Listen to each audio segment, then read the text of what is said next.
ధ్యానంలోనికి మనం వెళదాం.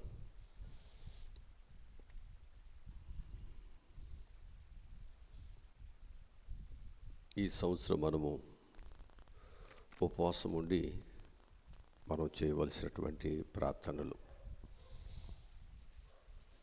మొదటిగా మనం చూసినట్లయితే వాక్య భాగముగా లూకా సువార్త 11వ అధ్యాయము మొదటి వాక్యాన్ని మనం చదువుకుందాం.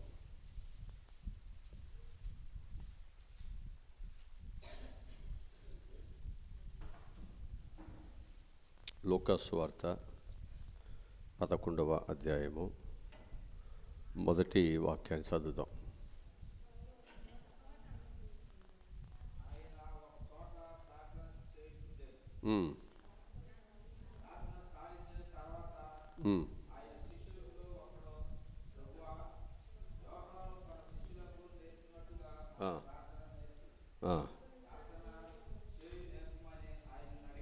చాలు. ఇక్కడ ప్రార్థన భాగం మనకు కనిపిస్తుంటుంది.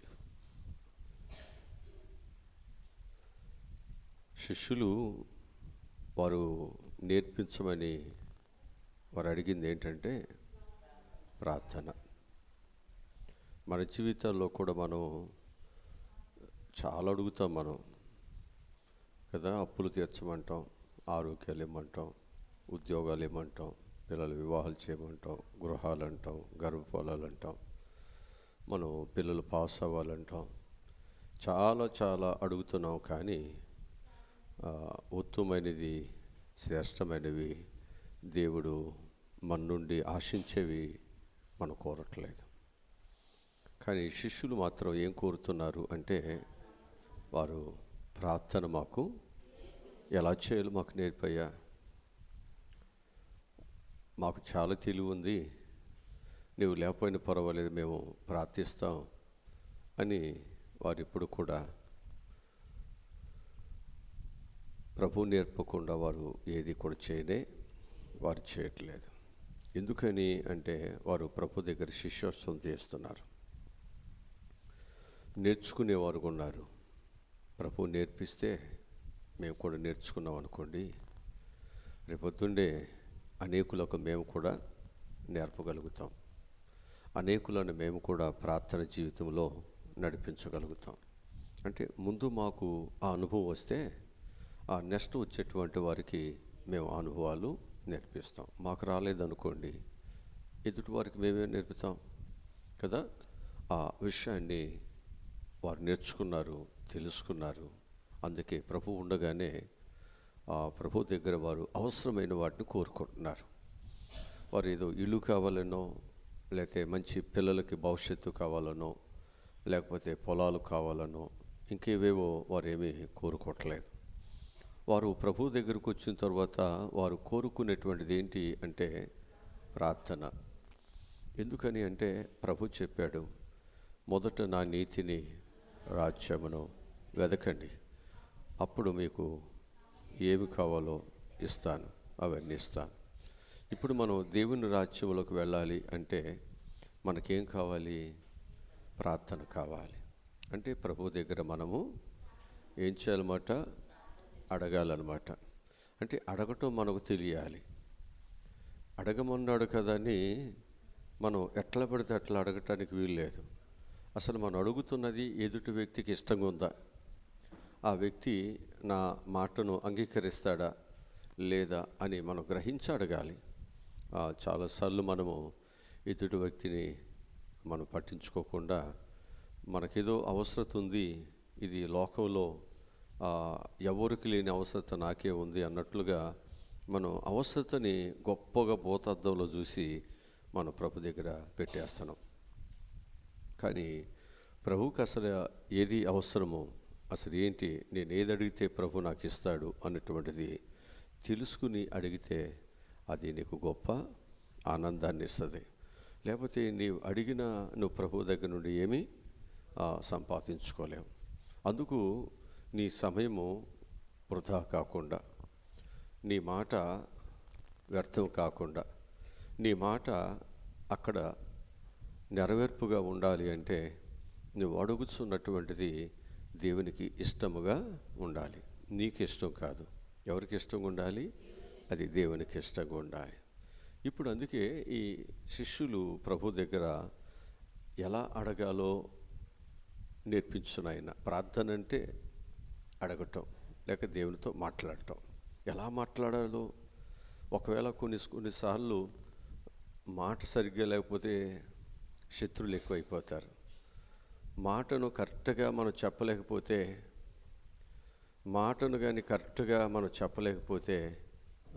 ఏమవుతుంది? మనం చెప్పే యథార్థత కూడా వాళ్ళకి అర్థం కాదు. వాస్తవంగానే మాట్లాడుతున్నాం, కానీ అక్కడ మనం చెప్పటం కుదరట్లేదు. ఎదుటి వారికి ఏమవుతుంది? అది అర్థం కాదు. అర్థం కానప్పుడు ఏమవుతుంది? యథార్థతను మనం వారి దగ్గరికి తీసుకెళ్ళలేకపోతాం. అంటే మనకు జరగవలసిన న్యాయము జరగదు. మనం అనుకుంటున్నాం, నాకు ఎవరు న్యాయం చేయట్లేదు, ఎవరు నాకు సహాయము చేయట్లేదు. కానీ అక్కడ మన మాట సరిగ్గా అక్కడికి వెళ్ళలేకపోవటమే, అర్థం కాకపోవటమే అక్కడ కొంత మనకు న్యాయము జరగట్లేదు. అందుకే మనం చేయాల్సింది ఏంటంటే, మనకు సమస్యలు ఎన్నున్నా, బాధలు ఎన్నున్నప్పటికీ కూడా ముందు మనము మాట్లాడటం అనేటువంటిది మనకి రావాలి. మాట్లాడటం అనేది రావాలి. పుట్టిన పిల్లలకి మనం ఏం చేస్తాం? మాట్లాడటం నేర్పుతాం. అదే వారికి మాటలు రాకపోతే అర్థమవుతుందా? ఎవరికైనా అర్థం కాదు. మాట చాలా ముఖ్యం. చదువు రావాలన్నా మాటే కావాలి, ఎవరితో మాట్లాడాలన్నా మాటే కావాలి కదా. ఏదైనా పని చేయాలన్నా మాటే కావాలి. ఇవన్నీ చాలా అవసరం. అందుకే ఇక్కడ మనం నేర్చుకోవాల్సింది ఏంటంటే, ముందు దేవుని దగ్గర ప్రార్థన జీవితాన్ని నేర్చుకుందాం. అది చాలా ఉన్నతమైనటువంటి మెట్టు అన్నమాట. అది చాలా అవసరమైనటువంటిది విశ్వాస జీవితానికి. సరే, మొదటిగా మనం చూసినట్లయితే ఈ ప్రార్థన చేస్తున్నటువంటి విశ్వాసులు మొదటగా మనం కోరుకోవాల్సింది ఏంటి అనేది మనం చూసినట్లయితే, కీర్తన గ్రంథము 73వ కీర్తన 4వ వాక్యాన్ని మనం చదువుదాం. 73వ కీర్తన 24వ వాక్యాన్ని చదువుదాం. 24. నీ ఆలోచన చేత నన్ను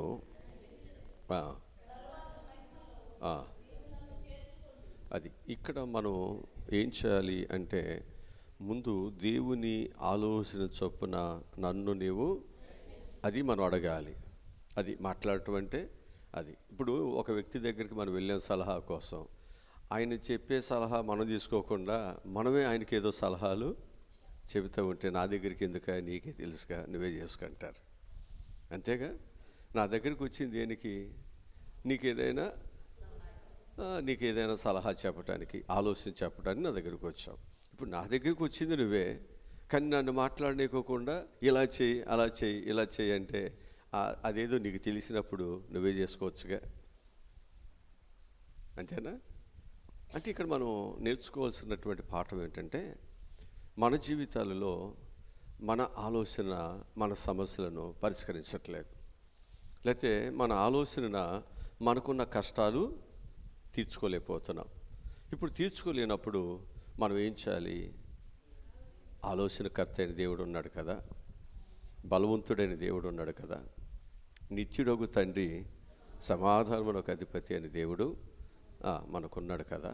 ఇప్పుడు మనం ఏం చేయాలంటే, నీకున్నటువంటి సమస్య, నీకున్న బాధ ఏదో దాన్ని తీసుకువెళ్ళి ఆలోచనకర్త అయిన దేవునికి నీ సమస్యను చెబుదాం. అప్పుడు దేవుడు ఏం చేస్తాడు? తన ఆలోచన ప్రకారముగా సమస్యల నుండి దేవుడు నిన్ను బయటికి నడిపిస్తాడు, బయటికి తీసుకొస్తాడు. అందుకే ప్రతి ఒక్కరూ చేయాల్సింది ఏంటంటే, మనకు ఆలోచనకర్తలు అనేక మంది ఉన్నప్పటికీ కూడా, వారు ఆలోచనలు నీ జీవితంలో నీ సమస్యలకు పరిష్కారము లేకపోవచ్చు కదా. చాలామంది ఉన్నారు. ఇప్పుడు నెబుకద్నెజరుకి కల వచ్చింది, ఎవరు చెప్పలేకపోయారు. అది కదా. ఫరోకి కల వచ్చింది, కానీ ఎవరు దాన్ని చెప్పలేకపోయారు.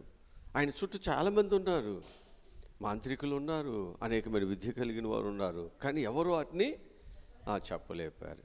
కానీ అక్కడ ఆలోచనకర్త అయినటువంటి ప్రార్థన జీవితం కలిగిన వారు ఉండి ఆ సమస్య పరిష్కరించారు కదా.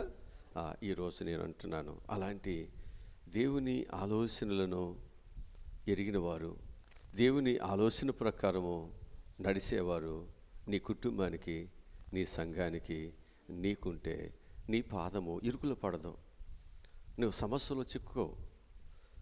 అనేకులు నీకు సమస్యలు ఒకవేళ నేను పడకూడదాం అనుకున్నా నువ్వు ఎప్పుడు కూడా వారి వైపు చూడనే, వాళ్ళ మాటల వైపు చూడవు. ఎందుకని? మనకు ఒక ఆలోచనకర్త ఉన్నాడు, ఆయన ఆలోచన బట్టి మనం నడుచుకుంటున్నాం. దేవుని ఆలోచన కంటే నీ ఆలోచన గొప్పవి, నువ్వు గొప్పవాడివేమీ కాదు కదా.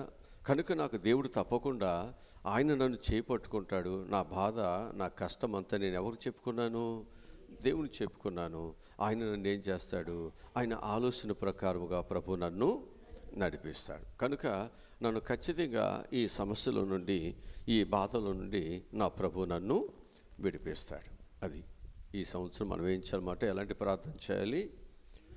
దేవుని ఆలోచన చొప్పున నన్ను నడిపించునైనా అని ప్రార్థన చేద్దాం. మన ఆలోచనలు ఎంత గొప్పవైనా దేవుని దగ్గరికి వచ్చేసరికి మన ఆలోచన తక్కువే కదా. మనం ఎంత బలవంతులమైనా దేవుని దగ్గరికి వచ్చేసరికి మనము బలహీనమే. అందుకు మనం ఏం చేయాలి? ఇక బలవంతుని చేతులకి అప్పగించిన తర్వాత, బలవంతుని చేతికి మన సమస్యలు, బాధ్యతలన్నీ ఇచ్చేసిన తర్వాత మళ్ళా మనం దాని గురించి ఇట్లా చెప్తే బాగుండు, ఇలా చేస్తే బాగుండు అని ఆలోచించవద్దు. నీవు ఆలోచించవద్దు. నీ భారము, నీ కష్టము యెహోవా మీద మోపు. అప్పుడు ఆయన తప్పకుండా ఆదరిస్తాడు. ఆయన ఆదరించేంత వరకు, నేను విడిపించేంత వరకు, నేను రక్షించేంత వరకు నువ్వేం చేయాలి? ఆయన మాటే వినాలి, ఆయన మార్గంలో నడవాలి అని చెప్పు చేతల్లోనే మనం ఉండాలి. అలాంటి గొప్ప విశ్వాసత ఈ సంవత్సరం దేవుడు మనందరికి దయచేయునుగాక. సరే, ఇక రెండవదిగా మనం చూసినట్లయితే కీర్తన గ్రంథము 138:8 చదువుదాం.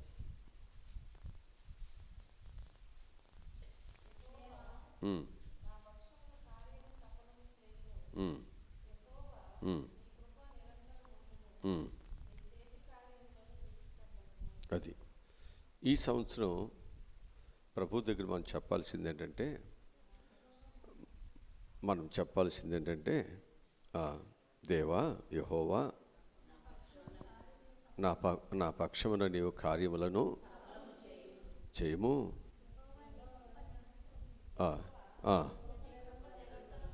నీ కృప నిరంతరము ఉండును, కనుక నీ చేతి పని నన్ను విడిచిపెట్టొద్దయ్యా. అంటే ఈ సంవత్సరం మనం ఏం చేయాలి అంటే, దేవుడు మనలను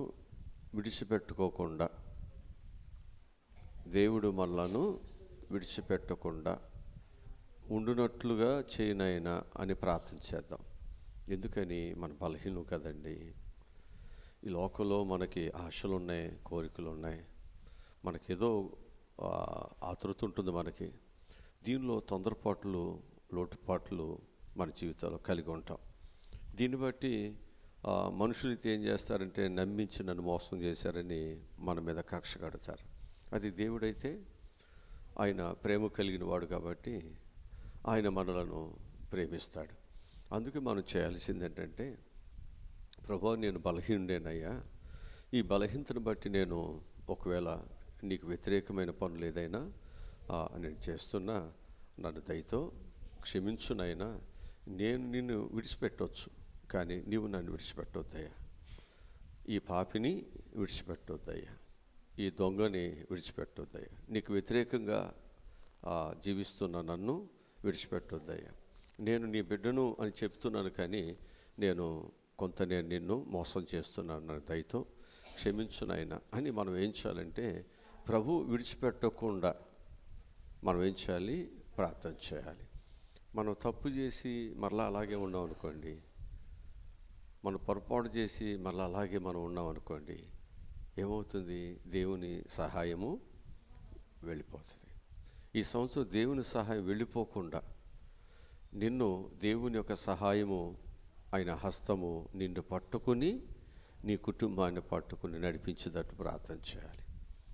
అప్పుడు మన కుటుంబము సమస్యలలో లేకుండా, ఇబ్బందుల్లో చిక్కబడకుండా, దేవుడు నీ మోకం చూసి కాదు, నా మోకం చూసి కాదు, దేవుడే మనకు సహాయమును చేస్తాడు. ఎందుకని నీకు దేవుని మీద నమ్మకం ఉందగా. ఇప్పుడు పౌలు కూడా ఏమంటాడు, నేను చేయదగినటువంటి మంచిని నేను చేయలేకపోతున్నాను, దేవుని కొరకు నమ్మకంగా నేను ఉండలేకపోతున్నాను. నేను ఏదో చేయాలనుకుంటున్నాను చాలా భక్తిగా, కానీ నేను చేయలేకపోతున్నాను. ఆయన అడుగుతున్నాడు అక్కడ, ఎందుకు చేయలేకపోతున్నావు ఏంటి అంటే, ఏదో నాలో పాపము, ఏదో నాలో లోపం, ఏదో నా జీవితంలో బలహీనత ఇంకా ఉందయ్యా. అది ఒక ముళ్ళులాగా ఉంది. దాన్ని నేను తీసివేసుకోవాలని, నలగొట్టుకోవాలని ప్రయత్నం అయితే నేను ప్రయత్నం చేయకుండా ఏమి లేను, ప్రయత్నం చేస్తున్నాను. కానీ ప్రయత్నం ఎప్పటికైనా ఏమవుద్ది, సఫలం అవుద్ది, ఎప్పటికైనా సఫలం అవుద్ది. అంతేగాని బురదలో ఉన్నాను కదా అని వదిలేయట్లా. నేను ఎప్పటికప్పుడు దాన్ని విడుదల కలిగి శుభ్రం చేసుకుంటూనే ఉన్నాను. మళ్ళీ బురద నా మీద పడుతుంది అయ్యా, ఎందుకంటే లోకంలో ఉన్నాను కదా. ఈ లోకంలో ఎన్నెన్నో ఆశలు, కోరికలు నా మీదకు వచ్చేస్తాయి. అవి నాకు తెలియకుండానే అవి నాలోనికి వచ్చేస్తాయి. ఎందుకని అంటే, ఈ లోకములో నా యొక్క జీవితము చాలా ఆకర్షణీయంగా నేను ఉన్నాను కదా, ఆకర్షణీయంగా నేను బ్రతికొచ్చాను కదా. ఇప్పుడు మరలా వాటి నుంచి తెంచుకుని వచ్చేసినప్పటికీ నాలో ఎంతో కొంత భాగము నన్ను ఏం చేస్తుంది అంటే వాటి వైపు నన్ను, అందుకే దానిని జయించటానికి, దాని నుండి బయటకు రావటానికి నాకు కొంత టైం పడుతుంది. నేను కొంత దానిని జయించటానికి నాకు శక్తి, నాకు ఆ ప్రయత్నం చాలా అవసరమై ఉంది. కనుక నీ తోడ్పాట్లు కూడా నాకు సహాయమును దయచేసి దాన్ని జయించేటట్లుగా, పూర్తిగా దాన్ని అసహించుకునేటట్లుగా నీవు నాకు సహాయమును దయచేయి. ఎందుకంటే నేను నీ చేతి పనిగయ్యా, నీ సొత్తును కదా, నీకు ఇష్టమైన బిడ్డను కదా. నా కొరకు నువ్వు చాలా ప్రయాసపడ్డావు, ప్రేమ చూపించావు, నలుగొట్టబడ్డావు, నీ ప్రాణాన్ని నా కొరకు గొప్పగా త్యాగము చేసావు కదా నాయన. మరి ఇంత దౌర్భాగ్యుడిగా ఉన్నప్పుడు ఇంత ప్రేమ చూపించావు కదా, నీ కొరకు బ్రతకటానికి వచ్చాను. చాలా వరకు నా జీవితంలో మార్పు వచ్చింది, ఇంకా నాలో మార్పు రావాల్సి ఉంది. దీనిని కూడా నేను ఖచ్చితంగా జయిస్తాను అనే నాకు ధైర్యం ఉంది, విశ్వాసం ఉంది. నీవు మాత్రం నా చేయిని విడిచిపెట్టొద్దా. ఈ పాపిని విడిచిపెడితే నాకు ఆశ్రయం ఎవరు, నాకు దిక్కెవరు, నాకు మార్గం ఎవరు చూపిస్తారు అని మనం ఏం చేయాలంటే, మనం నడిపించే దేవుని దగ్గర ప్రార్థనలు మనం చేయాలి. చేస్తే ప్రభు ఏం చేస్తాడు, ఖచ్చితంగా ప్రభు నిన్ను నడిపిస్తాడు, చేయి పట్టుకుంటాడు, విడిచిపెట్టాడు. ఖచ్చితంగా దేవుడు నీవు దాటేంతవరకు, దాన్ని జయించేంతవరకు దేవుడు నీకు సహాయమును చేస్తాడు. అంటే నేను ఆయన ఒక్కడే అర్థం చేసుకుంటాడు. ఇప్పుడు పౌలు అంత ఘోరమైనటువంటి సంఘాన్ని, దేవుని ప్రజలను హింసిస్తున్నప్పుడు ఆ హింసలో ఉన్నవారు, బాధలో ఉన్నవారు, ఆ ప్రమాదంలో ఉన్న వాళ్ళు అందరూ అన్నారు, వీడు అసలు బ్రతకటానికి వీళ్ళది, చంపేస్తే బాగుండు అన్నటువంటి వాడు తప్ప అనని వాడు ఎవరునూ లేరు. కానీ ఆయన అర్థం చేసుకున్నది ఎవరు అంటే దేవుడు ఒక్కడే. అందుకే దేవుడు ఆయన ఏం చేశాడు, అర్థం చేసుకున్నాడు కాబట్టి ఆయన బ్రతికించాడు. స్టెఫను లాంటి ఆత్మపూర్లు చచ్చిపోయినా ఈయన బ్రతికినిచ్చాడు. ఎందుకో తెలుసా, వాళ్ళు చనిపోతే పరలోకానికి వెళ్తారు, కానీ ఈయన చనిపోతే నరకానికి వెళ్ళిపోతాడు. కనుక ఇలాంటి వాడు నాకు అవసరం. ఇప్పుడు నరకానికి వెళ్ళటం నాకు ఇష్టము లేదు. ఇతను కూడా నేను అతనికంటే ఎక్కువగా నేను వాడుకోగలను. ఇతనిలో, లోకంలో ఇతడు ఆ బలాన్ని, ఆ జ్ఞానాన్ని అతడు దుష్టరాజ్యం కొరకు, సాతాను కొరకు అతడు చాలా తెలివిగా వాడబడుతున్నాడు, చాలా పౌరుషంగా వాడబడుతున్నాడు, చాలా దీక్షగా వాడబడుతున్నాడు. ఇలాంటి వాడినిగా నా వైపు తిప్పుకుంటే నా దగ్గర కూడా ఇలాగే, నా రాజ్యం కొరకు కూడా ఇలా ప్రాకులాడతాడు, నా కొరకు ఇలాగే చేస్తాడు. కాబట్టి ఇలాంటి వాడు బ్రతకాల్సిందే. బ్రతికితే ఇతడు ద్వారా నాకు మంచి కార్యాలు, మంచి పని జరుగుద్ది, చక్కగా జరుగుద్ది లోకంలో. ఆ ఉద్దేశమును కలిగి ఉన్నాడు. కాబట్టి సమయం కొరకు ఎదురు చూశాడు. సమయం వచ్చిన వెంటనే ఆయనతో మాట్లాడాడు దేవుడు. ఏం చేశాడు, అతనిని ఆ మార్గముల నుండి, హింసా మార్గముల నుంచి, దేవునికి వ్యతిరేకమైన మార్గముల నుంచి అనుకూలమైన వానిగా మార్చేసుకున్నాడు. ఇక మారిపోయిన తర్వాత అతడు ఎంత ప్రయాసపడ్డాడు అంటే, ఆ తరములో అతనిలాగా ప్రయాసపడేవారు ఎవరును అంత గొప్పగా ప్రయాసపడ్డాడు. అంటాడు, నేను కడపటివాడుగా, చివరి వారిగా ప్రభు యొక్క దర్శనాన్ని నేను కూడా పొందుకున్నాను. అపోస్తులలో చేరిన వాడు కాకపోయినా నాకు దేవుడు ఆ కృప నాకు కూడా ఇచ్చాడు, ఈ కడపటివాడైన నాకు. కానీ ఇప్పుడు నేనేం చేస్తున్నాను, నా మొదటి వాళ్ళు నాకంటే చాలా ముందుకు వెళ్ళిపోయారు కదా దేవుని భక్తిలో, ప్రార్థనలో, దేవుని పనిలో. ఇప్పుడు వెనకొచ్చిన నేనేం చేయాలి? భక్తిలో నేను కూడా ఏముందలే దేవుని తెలుసని మెల్లగెళ్ళాడంట. పరిగెత్తుతున్నాను ఎక్కడికి? గురు యొద్దకు. నా ముందు చాలామంది ఉన్నారు, నేను దాటుకుంటూ వెళ్ళాలి. పోనీ దాటలేకపోయినా కనీసం వాళ్ళ దగ్గరకైనా వెళ్ళాలి. ఎంత ఆసక్తి చూడండి, ఎంత విశ్వాసం చూడండి. ఈరోజు నా జీవితాల్లో కూడా అలా ఖచ్చితంగా పనిచేస్తే ఖచ్చితంగా దేవుడు మనకు కూడా దేవుడు తోడుగా ఉంటాడు. కనుక మనం రెండవదిగా మనం నేర్చుకోవాల్సింది ఏంటనమాట, నీ చేతి కార్యములను నీ విడిచిపెట్టవద్దా. విడిచిపెడితే ఒంటరిగుండి నేనేం చేయలేను, నేను బ్రతకలేను. నీతో ఉంటేనే, నీవు నన్ను చేయి పట్టుకుంటేనే ఎన్ని గండాలైనా, ఎన్ని ఆటంకాలైనా నేను దాటగలుగుతాను అని మనం ఏం చేయాలంటే దేవుని దగ్గర ప్రార్థనలు చేయాలి. కష్టాలు ఈ లోకంలో వస్తాయి కదా.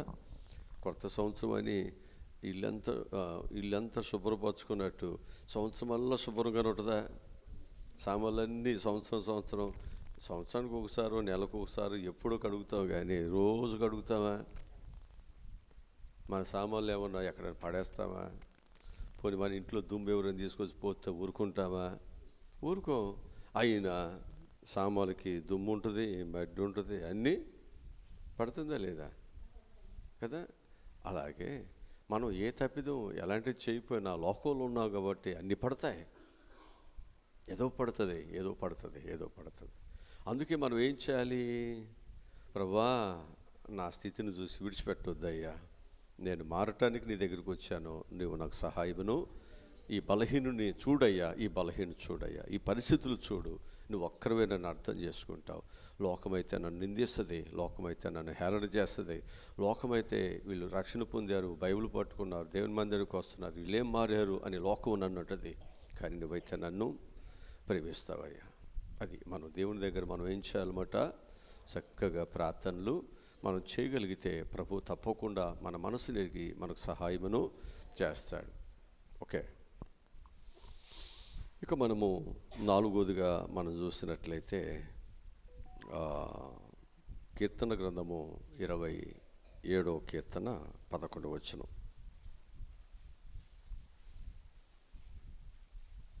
27:11.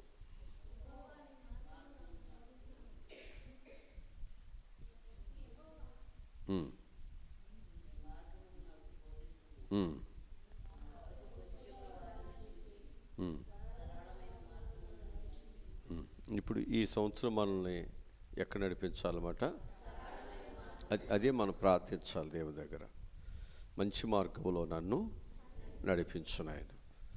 ఒకవేళ మన మార్గం మన జీవితాల్లో ఇరుగ్గా ఉందేమో, ఇబ్బందిగా ఉందేమో, మనం ప్రయాణం చేయటానికి అది కొంచెం కష్టంగా ఉందేమో, ఇప్పుడు ఆ మార్గాన్ని సరళం చేయాల్సింది ఎవరు? దేవుడు. అంతేనా? నీ ముందున్నటువంటి సమస్యను పరిష్కరించాల్సింది ఎవరు? నీ కుటుంబ సమస్యలు, నీ బిడ్డల సమస్యలు ముందుకు వెళ్ళట్లేదు, వారికి మేలు కలగట్లేదు, వారికి ఆశీర్వాదాలు రావట్లేదు, వీటిని పరిష్కరించాల్సింది ఎవరు? దేవుడే. కాబట్టి మనం ఏం చేయాలి? ఆ మార్గమును సరళం చేసే, పరిష్కరించే దేవుని దగ్గరికి మనం వాటిని తీసుకువెళ్ళాలి. నీ బిడ్డల కొరకు, నీ భర్త కొరకు, నీ ఆరోగ్యాల కొరకు, లేకపోతే నీ ముందున్నటువంటి బలమైన సమస్యలు ఏమైనప్పటికీ వాటిని దేవుడు ఒక్కడే సరళము చేస్తాడు, ఆయన ఒక్కడే పరిష్కరిస్తాడు. ఆయన తప్ప మనకెవరూ లేరన్నమాట. కనుక సమస్య అనేటువంటిది అది చిన్నదా పెద్దదా ఏంటి అనేది ఎవరికి తెలియదు. కొన్నిసార్లు సమస్యలు మనమే భరిస్తాం, ఎవరు చెప్పుకోలేము. చెప్పుకుంటే ఏమనుకుంటారు, చెప్పుకుంటే నా పిల్లలు నా కుటుంబం పలసనవుతామేమో, ఆ సమస్యలు మనమే దిగమింగుతాం, ఏం చేయాలో తెలియదు, ఇటు త్రోసని పరిస్థితిలో ఆ సమస్యను మనమే కక్కలేక మింగలేక ఏమి చేయలేక చాలా మనం బాధపడిపోతాం, మనలో మనమే దానిని కుమిలిపోతూ ఉంటాం. అందుకు ఇలాంటి పరిస్థితి మన జీవితాల్లో మనకు వస్తున్నప్పుడు మనం ఏం చేయాలంటే, మనకొక తోడుగా, మనకొక నీడగా, మనకొక తల్లిగా, మనకొక తండ్రిగా, ఏ తప్పిదం చేసినా కడుపులో దాచిపెట్టుకునే ఆదరించే, మనకు సహాయమును దయచేసే మంచి దేవుడు ఉన్నాడు కదా మనకి. ప్రభు ఏమన్నాడు, నేను పాపులనే పిలువచ్చానన్నాడు. మనల్ని పాపులుగానే దేవుడు పిలిచాడు. తరువాత దేవుడు మనల్ని ఏమన్నాడు, నేను పరిశుద్ధుని కనుక మీరును ఉండండి అన్నాడు. ఇప్పుడు మనం ఏం చేస్తున్నాం, పాపమును విడిచిపెట్టి పరిశుద్ధతను మనం సంపాదించుకోవటానికి దినదినం ఏం చేస్తున్నాం, పరిశుద్ధ కొరకు మనము ప్రయాసపడుతున్నాం. అంటే ఒక ఇల్లు శుభ్రంగా ఉండాలి అంటే ఏం చేస్తాం, రోజు దాన్ని ఏం చేయాలి, శుభ్రము చేసుకుంటూ వెళితే కానీ ఇల్లు పూర్తవుద్ది. అంతే కదా. అట్లాగే మన యొక్క కళ్ళు శుభ్రం చేయాలి, నోరు శుభ్రం చేయాలి, ఆలోచన శుభ్రం చేసుకోవాలి, హృదయాన్ని శుద్ధి చేసుకోవాలి, మన నడకను, మన కూర్చోవటం, మన స్నేహాలు చాలా ఉంటాయి కదా మనకి. ఇప్పుడు ఇవన్నీ మనం ఏం చేయాలి, కడుక్కోవాలిగా. ఒక్కొక్కటి కడగాలి లేదండి కదా. కొన్ని సొప్పుతో పోయి ఉంటాయి, కొన్ని అక్కడ చూస్తారు అసలు కడగటం మాకేమొచ్చాయి గారు, మా ఆయన కడుగుతాడు అన్నట్టు. కొన్ని సోపుతో కడిగితే పోతాయి కొన్ని, ఇంకా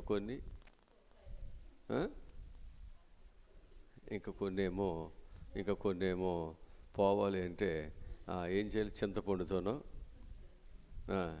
నిమ్మకాయతోనో తోమితే ఏమవుద్ది.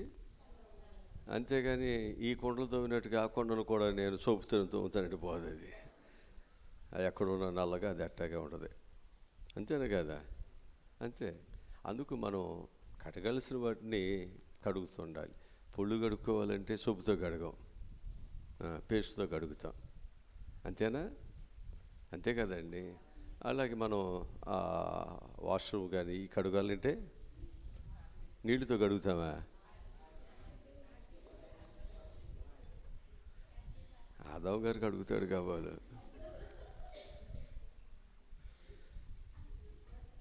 దేంతో కడగాలి, యాసిడ్తో కడగాలి. చూసారా ఎక్కడ చెప్తున్నారు.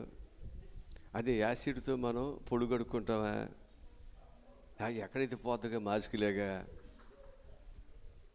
అంటే ఆ కడుగుడు వేడు, దానికి వాడేది వేరు, దీనికి వాడేది వేరు. అట్లాగే నీ పాపము అన్నీ ఒకలాగానే ఉండవు, చాలా గట్టిగా ఉంటాయి.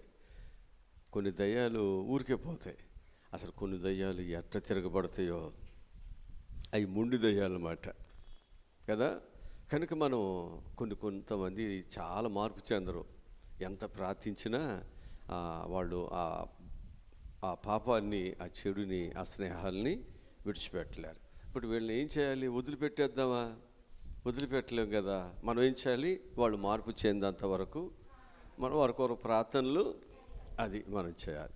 కనుక ఈ సంవత్సరం మన జీవితాల్లో ఏ పాపం ఉన్నా, ఏ చెడు ఉన్నా మనం ఏం చేయాలి, దేవుని దగ్గర ప్రార్థన చేయాలి. ప్రభువా నా మార్గాన్ని సరళం చేయ్యా, నేను పరిశుద్ధంగా బ్రతకాలనుకుంటున్నానయ్యా, కానీ ఈ పాపం నన్ను వదిలిపెడతలా, ఈ స్నేహాలు నన్ను వదిలిపెట్టలా, ఈ అలవాట్లు వదిలిపెడతలే, వద్దనుకుంటున్నాను, మనసు అవుతుంది, కానీ ఏంటో లోబడిపోతున్నాను, ఇలా వెళ్ళిపోతున్నాను. దయతో ఈ సంవత్సరం విడిచిపెట్టొద్దయ్యా, నేను మరలా సరి చేసుకుంటాను, నా మనసు ఉంది సరి చేసుకోవాలని. మనసు ఉంటే ఖచ్చితంగా మార్గం అనేది ఎప్పటికైనా ఏర్పాటు అవుద్ది కదా. మనసు ఉంటే మార్గం ఎప్పటికైనా అది మన దగ్గర. దేవుని కొరకు మంచిగా బ్రతకాలి, బైబిల్ చదువుకోవాలి, చక్కగా భక్తి చేయాలి, ప్రార్థన చేయాలి అని అనుకుంటే ఎప్పటికైనా నువ్వు ఆ మార్గంలోకి వచ్చేస్తావు. అసలు అది లేకపోతే ఎట్లా వస్తుంది, అంతే కదా. కనుక ప్రతి ఒక్కరికి కూడా ఈ సంవత్సరం మనం నేర్చుకోవాల్సింది ఏంటంటే, ప్రభువా నా మార్గములను సరళము చేసి నన్ను మంచి మార్గంలో నడిపించయ్యా. మరి ఈ సంవత్సరం నేను ప్రార్థన చేస్తున్నాను, సరళం గత సంవత్సరం ఈ సంవత్సరం చేయ్యా. ఈ సంవత్సరం నా పిల్లల పట్ల, నా భర్త పట్ల కార్యాలు జరిగించు. నా ప్రార్థన ఈ సంవత్సరం ఫలించాలి. కనీసం ఒక భర్త అయినా మారాలిగా, పిల్లలైనా మారాలి, నా సమస్య అయినా. లేకపోతే నేనేం చేస్తున్నా ప్రార్థన? నన్ను ఒకసారి జ్ఞాపకము, నేను ఇన్ని సంవత్సరాలు పోరాటం చేస్తున్నాను.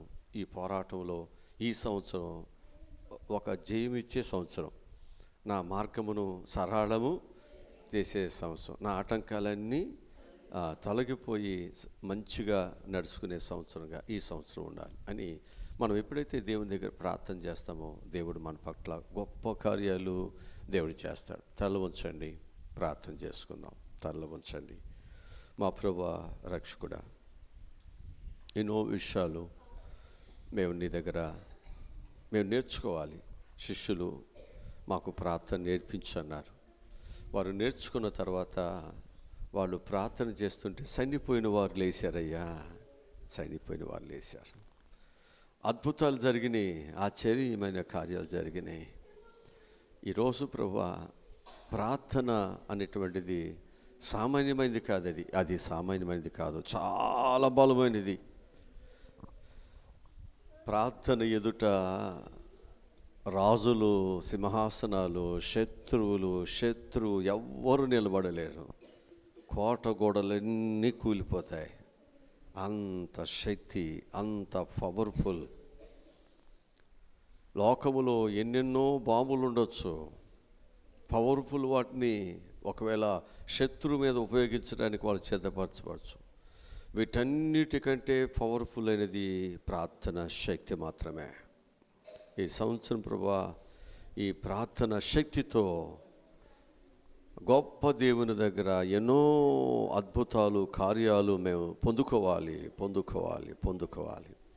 ఆ విధంగా ప్రభువా, మా విశ్వాసతను నైనా గొప్పగా మేము సాగించడానికి, నడిపించడానికి సహాయం దయచేయండి. నేను బలహీనునే, కానీ నాలో ఉన్న విశ్వాసము గొప్పదయ్యా. అందుకే శరీరము ఆత్మకు ఎల్లప్పుడూ పోరాటం జరుగుతుంది. ఈ పోరాటములో దైవభక్తి కలిగిన నేను గెలవాలయ్యా, నేను గెలిపించాలి. నీ బిడ్డగా నేను నిలబడాలయ్యా.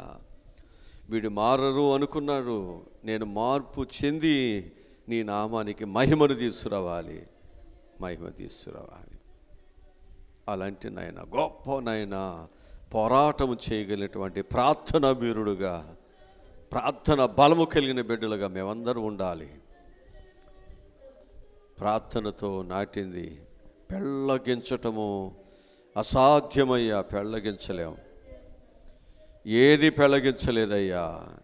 ఏ పాపము, ఏ ఆశలు, ఏ కోరికలునైనా పెళ్ళగించలేవు. మళ్ళా నేను తిరిగి దేవుని బిడ్డగా పరిశుద్ధత కలిగి విజయపదముతో సాగిపోతాను. ఈ 2026 అంతా గొప్పగా ప్రభువా మేము సాగిపోటే సహాయములను దయచేయండి. మళ్ళా మేము నాయనా రేపు జరిగేటువంటి చిత్తపాటు కూడిక ఆన్లైన్ ప్రేయర్లో మేమందరం కూడా కలుసుకోవట సహాయములు దయచేయండి.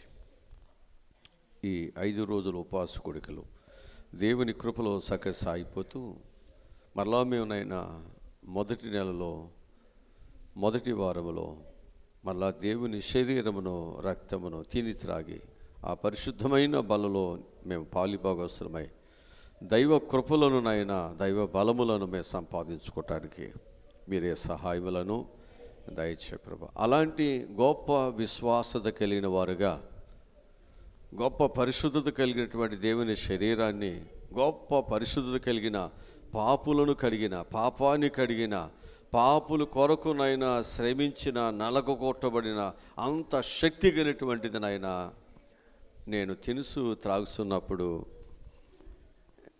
నా బలహీనతలు ఆగుతాయి. అవి ఖచ్చితంగా ఒకరోజు ఈ శరీరము, ఈ రక్తము పూర్తిగా నన్ను కడిగేస్తుంది. నా హృదయాన్ని కడుగుతుంది, నా అంతరంగాన్ని కడుగుతుంది, నా నరములు, నా కండములు, నా మూలుగులు అన్నిటిని కడుగుతుంది. దాసబడిన ప్రతి పాపాన్ని కడుగుతుంది, నన్ను శుద్ధునిగా చేస్తుంది, దేవునికి ఇష్టమైన బిడ్డగా నా జీవితాన్ని మార్చేస్తుంది. నాకు ఆ నమ్మిక ఉందయ్యా. అందుకే నేను విడిచిపెట్టట్లేదు, నా ప్రభు పాదాలు విడిచిపెట్టలేదు, నా ప్రభు సన్నిధిని విడిచిపెట్టలేదు. ఎందుకంటే ఈ వాక్యము కడిగేదే కదా, ఈ ప్రార్థన కడిగేదే కదా, ఈ శరీరం రక్తమునైనా నన్ను శుద్ధినిగా చేసేదే కదా. అందుకు నేను కడగబడుతున్నా, నేను దీన్ని తింటున్నప్పుడు త్రాగుతున్నప్పుడు ఖచ్చితంగా దాని ప్రభావం నాలో కార్యాన్ని జరిగేస్తుంది, నన్ను కడుగుద్ది. నాలో ఉన్న మచ్చ, డాగు అన్నిటినీ శుభ్రం చేసేస్తుంది. హిమము కంటే తెల్లగా నన్ను దేవుడు మరలా నన్ను చేస్తాడు. అప్పటి వరకు అయ్యా నా ప్రార్థన, నా జీవితము, నా ఒప్పుకోలు, నా సరి చేసుకోవటం అయ్యా నీ పాదాలు విడిచిపెట్టుకోకుండా నిఖరముగా, నిబ్బరముగా, ధైర్యముగా దేవుని బిడ్డగా అయ్యా మేము సాగిపోట సహాయం దయచేయండి. అలాంటి గొప్ప మనసును, గొప్ప విశ్వాసతను మాకు దయచేయండి ఆయన.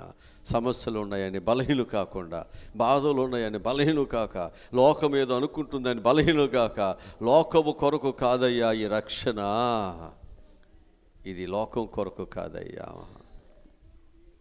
నన్ను ప్రేమిస్తున్న నా దేవుని కొరకు. నేను నమ్మకముగా ప్రభా నేను మారేంత వరకు నన్ను విడిచిపెట్టొద్దయ్యా, నన్ను విడిచిపెట్టవద్దు, నా మాట త్రోసేయొద్దయ్యా, నా ప్రార్థన త్రోసేయొద్దయ్యా. నువ్వు త్రోసేస్తే నా బిడ్డలకు, నా కుటుంబానికి దిక్కు ఆధారం ఎవరయ్యా? నా సమస్యలు ఎవరు పరిష్కరిస్తారు? నా బాధలు, నా కన్నీరు ఎవరు తుడుస్తారు? నా పిల్లలందరినీ ఒక్కొక్కరిని జ్ఞాపకం చేసుకుని పిల్లలందరికీ నీ సహాయం దయచేయండి. బిడ్డలు తిరిగి వారి వారి గృహాలకు వెళ్తున్నారు, క్షేమంగా తీసుకెళ్ళి ప్రభా. మళ్ళీ మేమందరూనైనా ప్రభు యొక్క శరీరములో, రక్తములో మేమందరూనైనా చక్కగా పాలిభాగస్తులమై దేవుని మహోన్నతమైనటువంటి కృపలను సంపాదించుకుని మళ్ళీ మేము ధైర్యంగా వెళ్ళటం సహాయములను దయచేయండి. అప్పటి వరకు మమ్మల్ని అందరినీ నీ బలిష్టమైన రెక్కల కింద భద్రపరచమని, మంచి దేవునికి, కాపాడే దేవునికి, ప్రేమ కలిగిన దేవునికి, రక్షించే దేవునికి నైనా ఈ బలహీనమైన నా పిల్లలను మమ్మల్ని అప్పగించుకుంటూ తగ్గించుకుంటూ యేసు నామములో ఈ మనవలి ప్రార్థనలు అడిగి పొందుకుని ఉన్నాము తండ్రి, ఆమేన్. మన పరమ తండ్రి అయిన దేవుని ప్రేమ, పరమరక్షకుడైనటువంటి యేసుక్రీస్తు వారి యొక్క దైవకృప, పరిశుద్ధాత్ముని నిత్య కాపుదల భద్రత సదా తోడై ఉండునుగాక. ఆమేన్.